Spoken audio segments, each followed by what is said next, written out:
Bayangkan, suatu hari seluruh kendaraan di dunia beralih menjadi kendaraan listrik. Pertanyaannya, apakah dunia memiliki cukup bahan baku untuk membuat miliaran baterai tersebut?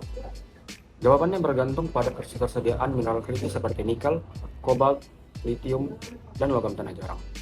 Menariknya, Indonesia merupakan salah satu negara yang memiliki sumber daya mineral kritis terbesar di dunia. Halo, saya Capen Nenggolan dari program studi metalurgi. Melalui video ini, saya akan membahas hasil kajian dari artikel Global Critical Mineral Review and Challenge on Earth Exploration Indonesia, serta memberikan refleksi saya sebagai calon ahli metalurgi. Artikel ini menjelaskan bahwa mineral kritis merupakan bahan utama dalam pembuatan baterai kendaraan listrik, turbin angin, panel surya, hingga perangkat elektronik modern. Sehingga seiring meningkatnya penggunaan energi bersih, kebutuhan terhadap mineral kritis juga sangat meningkat cepat. Bahkan, permintaan litium itu dapat diukurkan dapat meningkat hingga 8 kali lipat pada tahun 2040. Namun, secara global, pasokan mineral kritis tidak tersebar merata. Australia menjadi produsen litium terbesar dunia dan memiliki cadangan nikel yang sangat besar.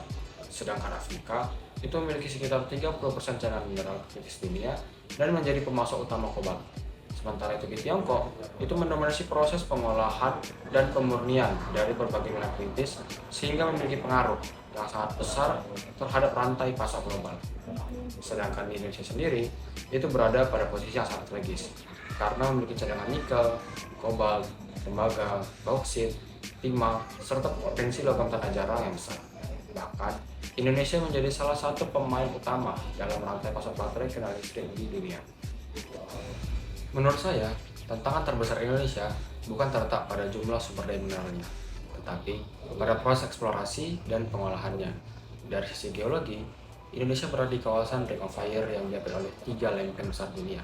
Kondisi tanah yang kompleks ini memang menghasilkan banyak mineral berharga, tetapi juga membuat proses pencarian dan pemetaan menjadi cadangan menjadi lebih sulit.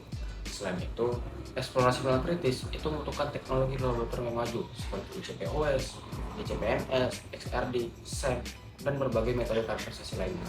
Karena tanpa tersebut, identifikasi mineral kritis akan menjadi kurang-kurang. Tantangan berikutnya adalah lingkungan. Sebagai mahasiswa metalurgi, saya melihat bahwa proses pengolahan nikel laterit yang banyak dilakukan di Indonesia masih sangat bergantung pada proses pyrometalurgi yang membutuhkan energi tinggi. Hal ini dapat meningkatkan emisi karbon dan menimbulkan dampak lingkungan apabila tidak ada pengolahan dengan baik.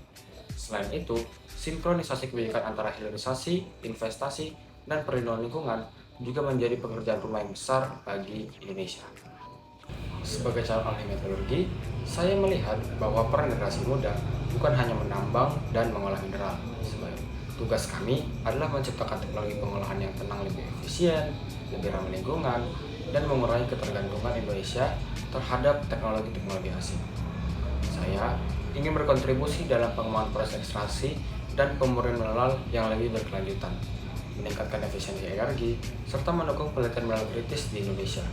Karena menurut saya, keberhasilan hilirisasi tidak hanya diukur dari banyaknya smelter yang dibangun, tetapi juga dari kemampuan kita untuk menjaga lingkungan, memberdayakan masyarakat sekitar, dan memenuhi standar ESG atau Environmental, Social, and Governance yang berlaku secara global. Dengan demikian, Indonesia tidak hanya menjadi pengekspor bahan mentah atau produser logam, tetapi juga menjadi pemimpin dalam industri material kritis yang berkelanjutan. Sebagai kesimpulan, mineral kritis merupakan kunci utama transisi energi dunia. Indonesia sendiri memiliki potensi sangat besar untuk menjadi pemain utama dalam industri. Namun, keberhasilan tersebut hanya dapat dicapai apabila eksplorasi dilakukan teknologi memadai, pengolahan yang pasar berkelanjutan, dan seluruh pemangku kepentingan itu mampu menjaga keseimbangan antara pembangunan industri dan kelestarian lingkungan. Sekian dari saya. Terima kasih.